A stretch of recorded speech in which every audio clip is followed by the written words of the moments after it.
When you negotiate in store, a dealership can do this one thing that can cost you thousands of dollars. Negotiation is a game of chess. Only one side knows how to play. This channel is all about teaching you how to play.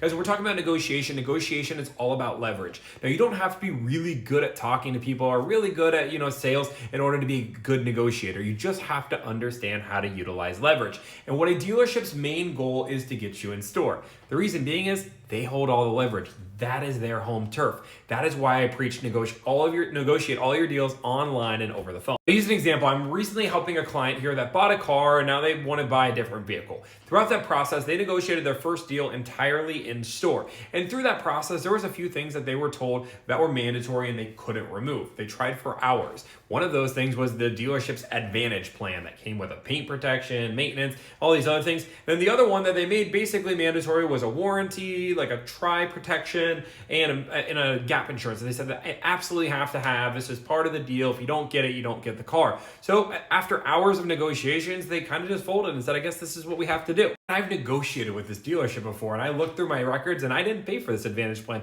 Even though it was mandatory when you go in store, it was not mandatory when you negotiate online and over the phone. And why is that? That's because you hold the leverage. When you're at home negotiating and you're saying, hey, I'm ready to buy a car today or tomorrow, I'm looking for the best possible deal, the chances of that business earning your business by charging you thousands of dollars of fees is unlikely because everybody else is going to put their best foot forward. So they have to then put their best foot forward, and that means removing those fees. And it's very easy to say, hey, a dealership 20 minutes down the road is not charging me these fees. If you want me to buy today, I'm not going to pay these fees. They are going to remove these fees so fast, it's not even funny. And if they don't remove these fees, guess what? You don't buy the car. The only fees you should be paying at a dealership is going to be tax, title, license, and a doc fee. And every state has a different doc fee. Some in like Florida are like $1,200, which is absurd, but that's the dealership that they're charging. Some of them in the Midwest can be like $80. A doc fee is going to be the only fee that I say is legitimate, even if some are overpriced. The other reason we negotiate over the phone in store is because buying a car is an emotional decision.